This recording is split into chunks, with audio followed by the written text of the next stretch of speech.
우리 다 같이 하나님의 말씀을 읽어보겠습니다. 히브리서 11장 1절입니다. 시작. 믿음은 바라는 것들의 실상이요 보이지 않는 것들의 증거니. 믿음은 바라는 것들의 실상이요 보이지 않는 것들의 증거니. 참 심오한 말씀이죠. 그렇죠? 하버드 대학교의 어느 연구원이 출근 전 샤워를 하다가 갑자기 현기증이 나서 욕실벽에 손을 짚었습니다. 그런데 이상하게도 그 순간 자신의 손과 벽이 구분되지를 않았어요. 그런데 그것으로 그치지 않고 갑자기 내가 누군지 기억이 나지 않았고, 대신 머릿속에 고요함이 찾아오면서 세상과 자신을 구분하는 선이 사라지고 마치 세상이 나와 하나가 된 것 같은 마음의 평온함을 느꼈다고 합니다. 무슨 일이 있었던 것일까요? 출혈에 의한 뇌졸중. 그녀의 좌뇌는 죽어갔고 우뇌만 살아 있었기 때문에 느끼는 경험이었습니다. 인간의 뇌는 뇌량이라는 조직으로 좌우가 연결되어 있다고 그래요. 그래서 좌우뇌가 서로 협력하면서 우리가 사는 겁니다. 하지만 뇌량이 절단되어 분리되면은 사고의 통합이 이루어지지 않아서 이상한 경험을 하게 된다고 그래요. 예를 들면 한 손으로는 단추를 메고 한 손으로는 푼대요. 마트에 가서 한 손으로는 물건을 집어넣고 한 손으로는 내린대요. 이게 뭐냐면 좌뇌와 우뇌가 내리는 서로 다른 판단을 하나로 통합하지 못하기 때문에 빚어지는 현상입니다. 그래서 이런 생각이 들어요. 차라리 한쪽 뇌만 가지고 살면 좋겠다. 여러분 맞습니까? 한쪽 뇌만 가지고 살면 돼요? 그런데 인간의 좌우뇌는 특화된 영역이 따로 있습니다. 좌뇌는 언어, 숫자, 논리, 분석을 담당을 해요. 우뇌는 상상, 통찰, 감정, 그리고 통합을 담당합니다. 예를 들어 좌뇌는 나무를 보는 편이고 우뇌는 숲을 보는 편이에요. 그래서 세세하고 잘 자란 것들까지 꼼꼼하게 살피고 분석하면서 고민하고 걱정하는 역할은 좌뇌가 담당하고, 반면 우뇌는 한 발 뒤에서 사물을 통합하고 큰 그림을 보며 시간적인 여유를 찾는 역할을 담당한다고 합니다. 그날 샤워실에서 뇌졸중에 빠진 질 볼트 테일러는 좌뇌의 기능이 급속하게 축소되면서 좌뇌가 가진 기능, 뭐예요? 현실에 대한 고민과 걱정에서 해방되었던 거예요. 그리고 우뇌가 좋아하는 기능, 뭐예요? 통합. 즉 자아와 세계 사이의 경계와 구분을 지우고 마치 하나가 되는 것 같은 해방감과 행복감을 느꼈던 것입니다. 그러니까 우리도 걱정 없이 살고 싶으면 무슨 쪽 뇌만 가지고 살면 돼요? 우뇌만 가지고 살면 돼요. 그런데 좌뇌가 없으면 우리가 말하지를 못해요. 논리적인 사고를 할 수 없습니다. 좌뇌는 우리가 현실을 보는데 꼭 필요해요. 좌뇌가 있기 때문에 우리는 내가 누군지에 대한 정체성을 확인하고 또 선과 악을 구분하고 또 친구와 적을 구분할 수 있게 돼요. 좌뇌는 똘똘합니다. 반면 우뇌는 모든 것을 그냥 옳고 그름으로 판단하거나 적과 친구를 구분하기보다는 그냥 모든 것이 하나야.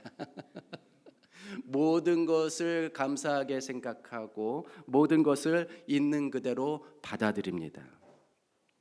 그러니까 냉혹한 현실에서 생존하기 위해서는 어느 쪽 뇌가 필요해요? 예, 좌측 뇌가 필요하고, 더불어 살기 위해서는 우측 뇌가 필요한 거예요. 여러분은 어느 쪽 뇌를 더 따라 살고 싶으신가요? 어느 쪽 뇌를 더 따라 살고 싶으세요? 아무래도 좌뇌보다는 우뇌가 성품이 더 좋아 보이잖아요. 그렇죠? 확실히 우뇌는 성품이 좋아요. 좌뇌는 똑똑하고 우뇌는 성품이 좋단 말이에요. 그럼에도 불구하고 대부분 우리는 우뇌보다는 좌뇌를 따라 살아갑니다. 자질구레한 것에 신경을 쓰고 눈에 보이는 것에 집착하면서 하루에도 몇 번이고 걱정과 고민의 회로에 빠져 삽니다. 그러나 우뇌는 우리로 하여금 좌뇌가 보지 못하는 세계를 볼 수 있도록 도와줘요. 우뇌는 일종의 통찰, 즉 세상을 다르게 보는 역할을 합니다. 그래서 어쩌면 우리가 하나님의 존재를 생각하고 신앙심을 갖게 되는 것은 누구의 도움 때문이에요? 우뇌의 도움 때문입니다. 성경도 이런 우뇌의 역할에 대해서 믿음에 대하여 말하면서 우뇌의 역할에 대해서 비슷한 정의를 내리고 있는 거예요. 믿음은 바라는 것들의 실상이요, 보이지 않는 것들의 증거다. 좌뇌가 보이는 것에 집착할 때, 우뇌는 보이지 않는 것들을 찾는다는 거예요. 믿음은 보이지 않는 것들의 증거입니다. 이 말씀에 따르면 우리가 눈으로 보는 것이 전부가 아니에요. 이 세상에는 우리 눈에 보이지 않지만 확실히 존재하는 것들이 있습니다. 그런 것들은 우리의 눈과 코와 입으로 그 감각기관으로 인지하고 느낄 수 있는 것뿐만이 아니라 우리의 상상력과 통찰력 그리고 선제적 지식으로 헤아려지는 것들이에요. 예를 들어 영원, 사랑, 정의 같은 추상적인 개념들은 눈에 보이지 않지만 우리가 중요하게 여기고 추구하는 것들입니다. 믿음은 바로 이렇게 보이지 않는 개념들이 실현되는 하나님의 세계를 바라볼 수 있게 돕는 창과 같은 거예요. 그래서 우리는 믿음의 창을 어떻게 해야 돼요? 열어야 돼요.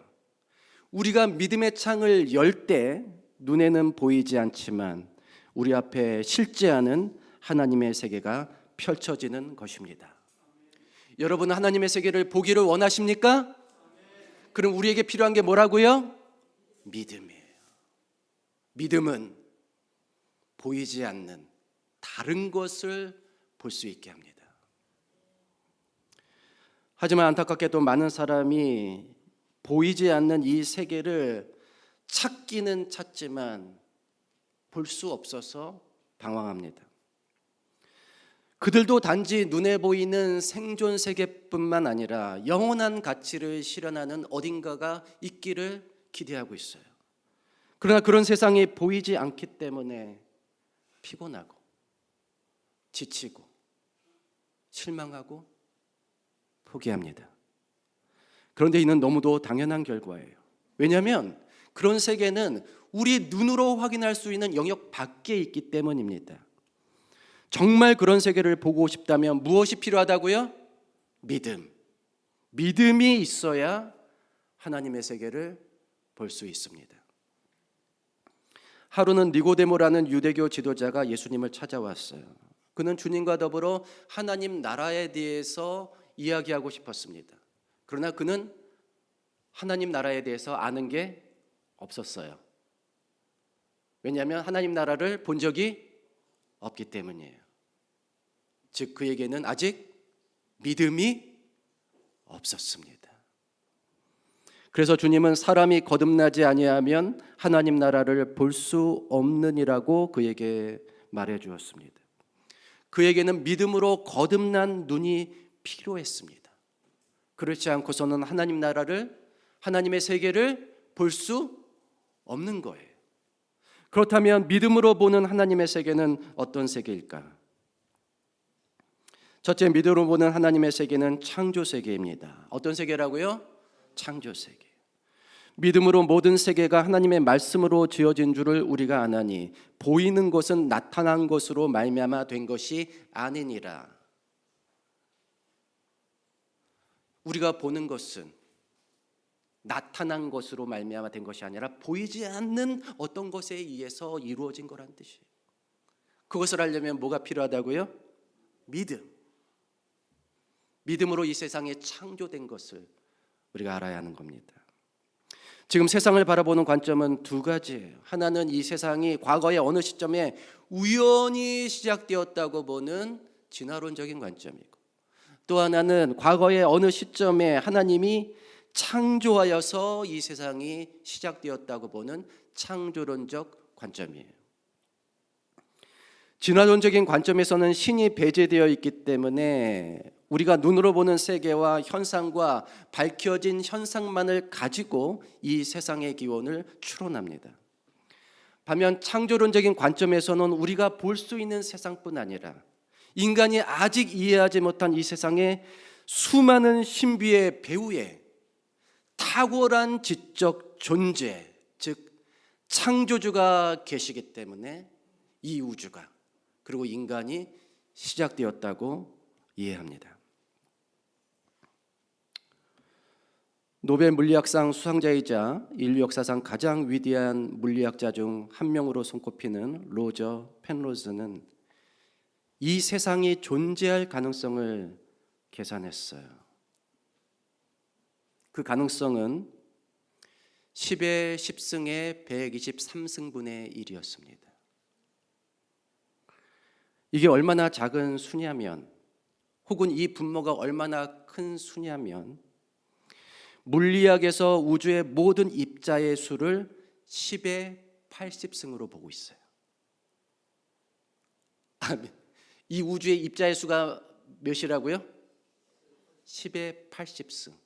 근데 이 분수의 분모는 10의 80승이 아니라 10의 10승의 123승이에요. 그러니 이 수가 얼마나 작은지 알 수가 있어요. 정말 이 우주에서는 존재하기 힘들 만큼 작은 수예요. 0에 가깝습니다. 근데 이 수가 무슨 확률이라고요? 이 세상이, 이 우주가 존재할 확률이에요. 이 세상이 존재할 확률은 수학적으로, 물리학적으로 0에 가깝다는 것입니다. 그런데 현재 우리의 감각이 느끼고 경험하는 이 세상이 존재할 가능성이 0에 가깝다는 것은 너무나 이해하기 어려운 거잖아요. 아니, 그럼 우리가 보고 있는 건 보고 우리가 만지고 있는 건 뭡니까? 이게 존재할 가능성이 0이라는데. 그런데 더 충격적인 것은 인간의 뇌가 존재할 가능성이 우주가 존재할 가능성보다 훨씬 크다고 합니다. 아니, 세상이 존재할 가능성이 0에 가까운데 어떻게 인간의 뇌가 존재할 가능성이 그거보다 더 클 수 있을까요? 이거는 진화론적인 관점에서는 앞뒤가 맞지 않죠. 그러나 물리학에서는 이 말이 대충 맞을 수도 있어요. 정확한 표현인지 모르겠지만 어쩌면 우주가 생긴 것이 아니라 세계와 우주를 생각하는 인간의 뇌가 생긴 것일 수도 있으니까.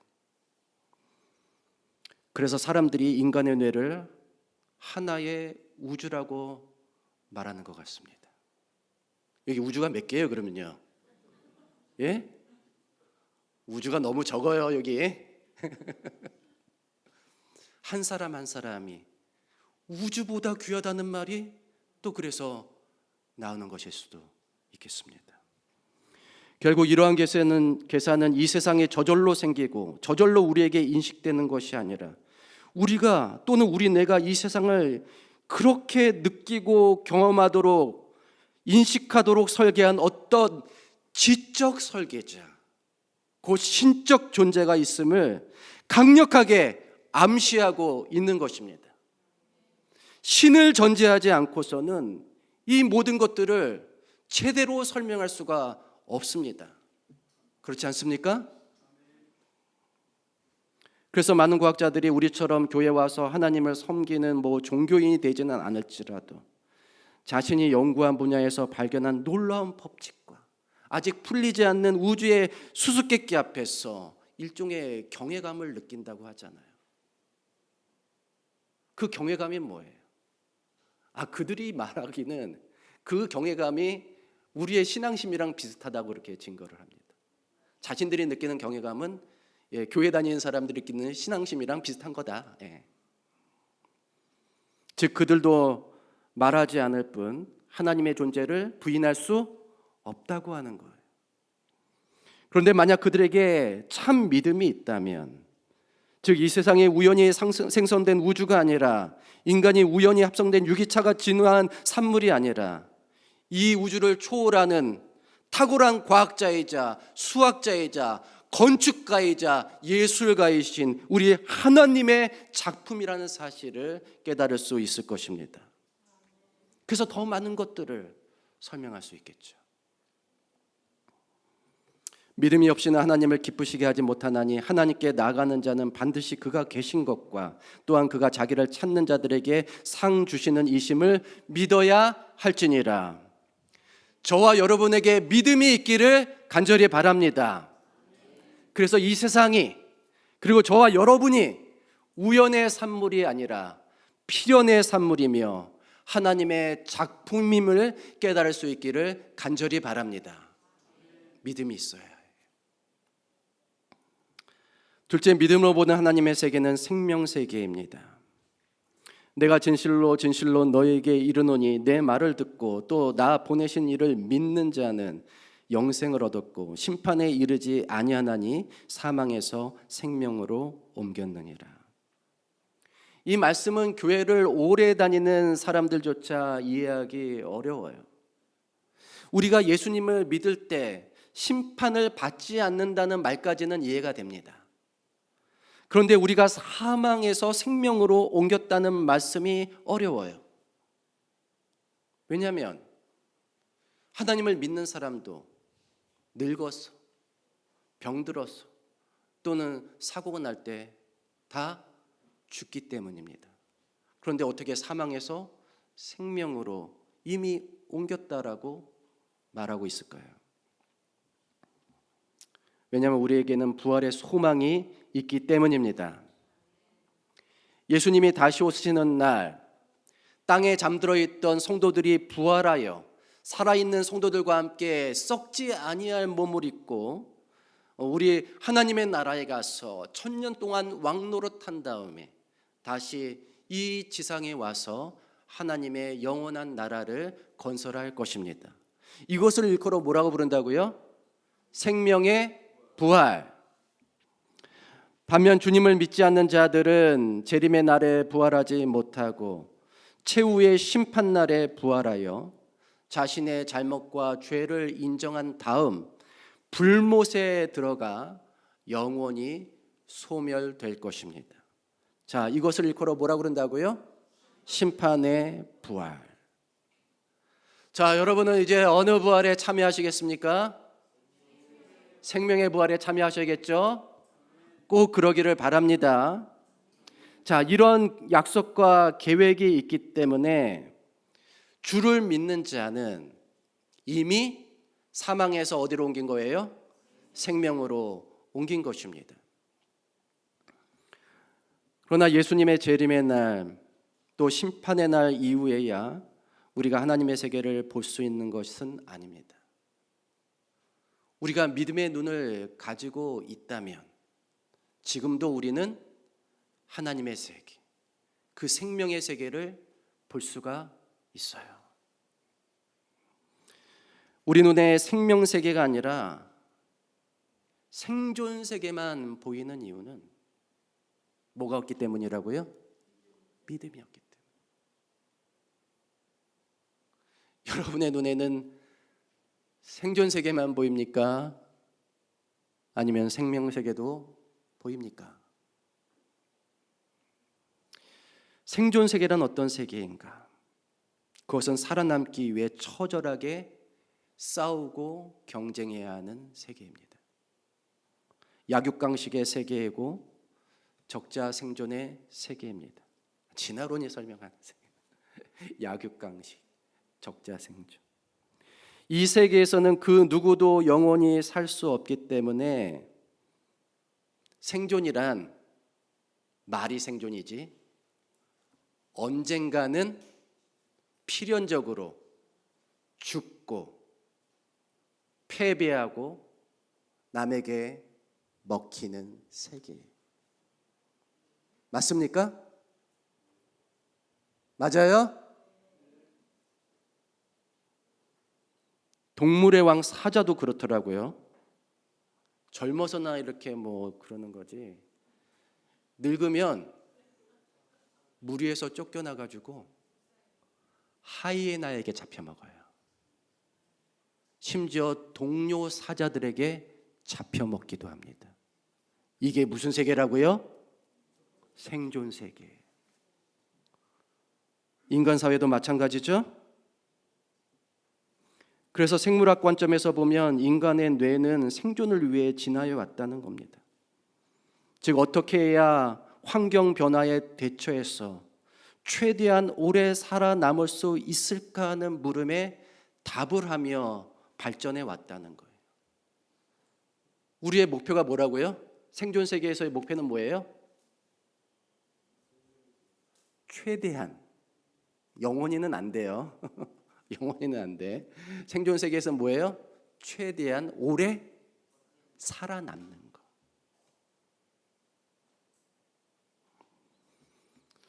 그런데 뭐 생물학 관점이 아닐지라도 우리가 이런 말을 합니다. 제살궁리를 다 한다. 예, 우리 꼬맹이들도 그렇죠? 말 못하는 꼬맹이들도 뭐라 그래요? 다 제살궁리는 한다라고 얘기를 해요. 그게 무슨 본능을 얘기하는 거예요? 생존 본능을 얘기하는 거예요. 생존 본능. 생존은 동물이나 인간이나 그 뇌에 작용하는 가장 큰 동기이자 목적입니다. 생존이 목적이에요. 그런데 인간의 뇌는 동물의 뇌와 좀 차이가 있다고 그래요. 인간의 뇌는 아무리 생존을 주업으로 하더라도 그 한편에서는 이상한 질문을 하고 있다는 거예요.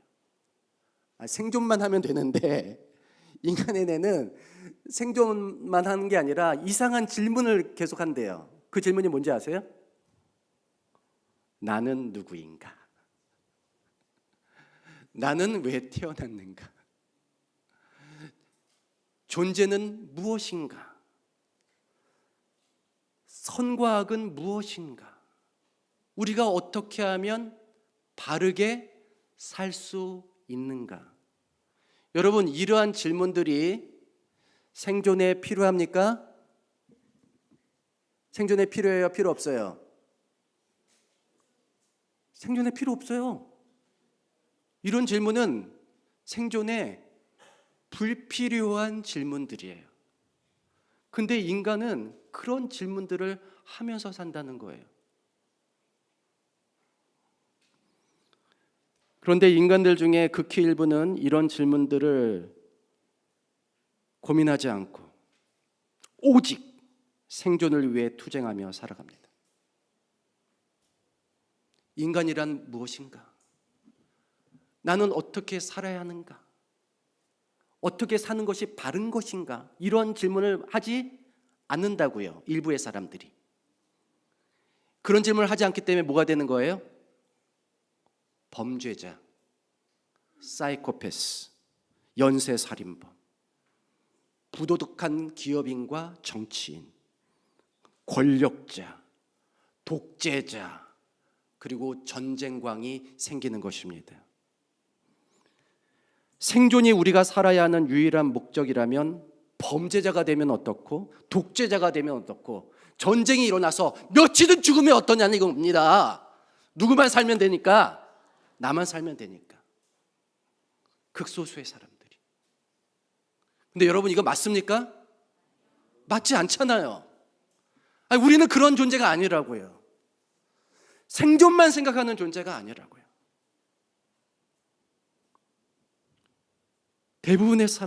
우리 대부분의 사람은 생존뿐 아니라 우리 존재의 목적에 대한 질문을 결코 하찮게 여기지 않습니다.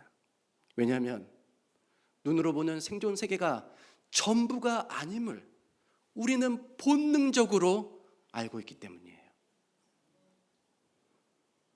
단 이 세계에서는 그 하나님의 세계가 어쩌다 한 번씩 성광처럼 나타났다가 사라질 뿐, 그 세계를 제대로 조망하고 바라보기란 불가능합니다. 오직 무엇이 있는 자만이, 믿음이 있는 자만이 사망에서 생명으로 옮겨 그 나라를 제대로 바라볼 수 있다는 것입니다. 1982년 레바논 전쟁 당시 이스라엘 전투기 조종사 하가이 타미르는 레바논 남부에 침투합니다. 그리고 한 목표물을 향해 폭탄을 투하라는 명령을 받았어요. 그런데 그의 시선에 들어온 그 목표물은 학교 아니면 병원으로 보였습니다. 그 순간 타미르는 폭탄이 고장났다고 말하면서 사실상 명령을 거부합니다.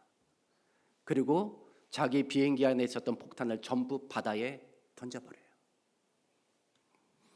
당시에 이 사실은 정확하게 확인이 되지 않은 채 하나의 소문처럼 떠돌았지만, 그때 그 학교의 학생이었다가 성인이 된 아크람 자탈이라고 하는 레바논 작가가 이 타미리를 찾아 인터뷰하면서 이 사실이 널리 알려지게 되었어요.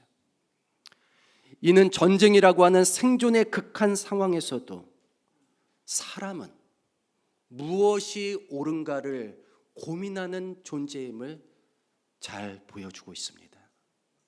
우리는 어떤 존재라고요? 존재가 무엇인지, 삶의 목적이 무엇인지, 무엇이 바른 것인지를 항상 고민하는 존재라고요. 즉 우리는 생존 본능에 충실하는 것처럼 보이지만 사실 그보다 더 중요한 것이 있음을 알고 원하는 존재입니다. 여러분, 제가 얼마 전에 말씀드렸잖아요. 이 세상에는 두 부류의 사람들이 있는데, 한 부류는 하나님의 인을 받고 한 부류는 짐승의 표를 받을 것이라고요. 하나님의 인은 무슨 표라고요? 하나님의 인은 생명의 표. 짐승의 표는요, 생존의 표라고 그랬잖아요. 생존의 표. 짐승의 표는 생존의 표.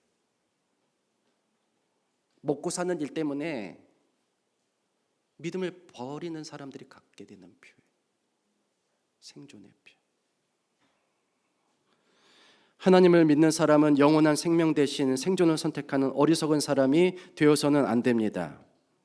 대신 생존의 손해를 보더라도 영원한 생명을 선택하는 사람이 되어야 합니다. 하나님의 나라가 우리의 육안으로 보이지 않더라도 믿음의 눈으로 그 나라를 보고 갈망하며 그 나라에 속하기 위해 함께 나가는 저와 여러분이 되기를 간절히 바랍니다. 마지막으로 믿음으로 보는 하나님의 세계는 정의의 세계입니다. 사람아, 주께서 선한 것이 무엇임을 내게 보이셨나니 여호와께서 내게 구하시는 것은 오직 선을 행하며 인자를 사랑하며 겸손하게 내 하나님과 함께 행하는 것이 아니냐. 여러분, 창조 세계의 반대는 뭐라고요? 진화의 세계. 생명 세계의 반대는 생존의 세계. 그러면 여러분, 정의의 세계의 반대는 뭘까요? 불의의 세계겠죠. 불의의 세계. 불의의 세계가 어떤 세계인지 아세요? 아니, 이 세상이 불의하다는 것은 어제 오늘 알려진 사실이 아니에요. 그리고 이 땅에서 살아본 사람은 누구든지 경험적으로 이해하고 있는 진실입니다. 이 세상은 어떻다고요? 불의하다고요.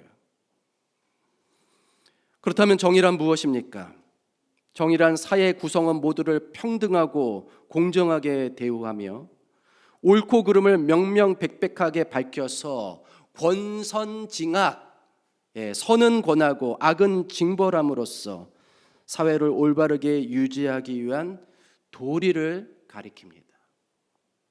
그래서 우리는 정의를 말할 때 흔히 법의 정의를 이야기하는 거예요. 법의 정의. 그런데 성경에서 말하는 정의는 법의 정의 이상의 의미를 갖습니다. 성경의 정의에서는 사회적인 약자를 돌보고 보호하는 조치를 포함하고 있어요. 아까 하나님께서 뭘 사랑하신다고요? 우리에게 바라는 게 뭐라고요? 우리가 정의를 행하는. 그 정의에 뭐가 포함된다고요? 법의 정의 말고 뭐가 포함된다고요? 사회적 약자들을 돌보고 보호하는 조치가 포함된다고요. 예를 들어 절기에 가난한 자들에게 음식을 나눠준다든지, 수확기에 밭에 곡식을 남겨두었다가 또 나무에 과일을 남겨두어서 가난한 자들과 나그네들이 먹게 한다든지, 고아와 과부를 학대하지 않고 그들에게 특별한 배려를 하게 한다든지, 안식년이나 희년에 부채를 탕감해주고 노예를 풀어준다든지 하는 이런 조치를 통해서 인간 사회가 갖게 되는 모순, 부조리, 즉 부의 양극화와 경제적 불균형을 해소하고 완화함으로써 공동체의 분열을 치유하고 하나로 통합하는 이상적인 사회상을 그리기 위해서 우리 하나님께서 우리에게 요구하는 게 뭐라고요? 정의. 하나님은 우리가 불의의 세계 속에서 정의로운 세계를 바라보라고 요구하고 계십니다. 이것이 성경에서 말하는 정의예요. 그러나 하나님의 명령임에도 불구하고 이러한 정의가 완전히 실현된 사회를 우리는 성경의 역사에서조차 찾아보기가 어려워요. 특별한 사건이 있었던 짧은 시기를 제외하면 말입니다. 예를 들어 예수님을 따라다녔던 5천 명이 광야에서 보리떡 5개와 물고기 2마리로 한꺼번에 음식을 나눠 먹었을 때, 또 오순절 성령 강림 이후에 제자들이 집과 성전에 날마다 모여 떡을 나눠 먹었을 때, 이 두 사건이 극히 예외적인 케이스가 되는 이유는 그 짧은 시간 동안 모든 사람이, 부자나 가난한 사람이나 모든 사람이 음식을 서로 나누어 먹으면서 하나의 공동체로 완전히 연합할 수 있었기 때문입니다. 비록 짧은 시기에 있었던 일들이지만 그날 그곳에 있던 사람들은 이 땅에 내려온 하나님의 나라, 천국을 경험한 것과 다름이 없었어요. 그런데 각 시대마다 또 오늘날에도 이런 예외적인 경험은 주기적으로 반복이 됩니다. 부자든 가난한 사람이든 젊은이든 늙은이든 모두가 하나가 되어서 같은 음식을 나누고 하나님의 동등한 자녀로, 형제와 자매로 하나가 되는, 정말 이 세상에서 찾아보기 어렵지만 이렇게 주기적으로 반짝반짝 나타나는 하나님의 세계, 사랑과 정의로 충만한 세계가 주기적으로 나타난다는 거예요. 어디에서요? 어디에서? 교회에서. 언제? 안식일에. 왜 아멘 안 해요? 천국이 이렇게 반짝반짝 나타난다니까요. 7일마다 우리에게 찾아오는 지금이 천국 아닙니까?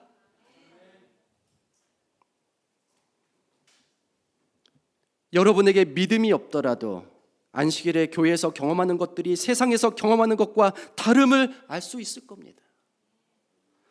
그런데 믿음이 있다면 안식일에 교회에서 경험하는 선하고 아름다운 일들이 바로 하나님의 세계, 곧 사랑과 정의로 충만한 그분의 세계에서 벌어지는 일들임을 우리는 충분히 알 수가 있습니다.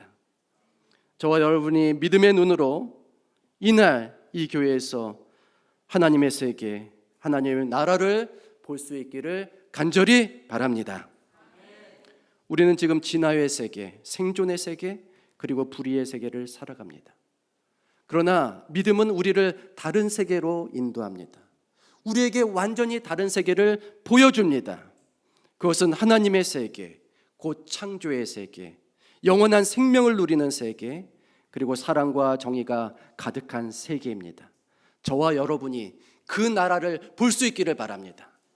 그 나라를 갈망하며 그 나라에 들어갈 수 있기를 간절히 바라며 말씀을 마치겠습니다.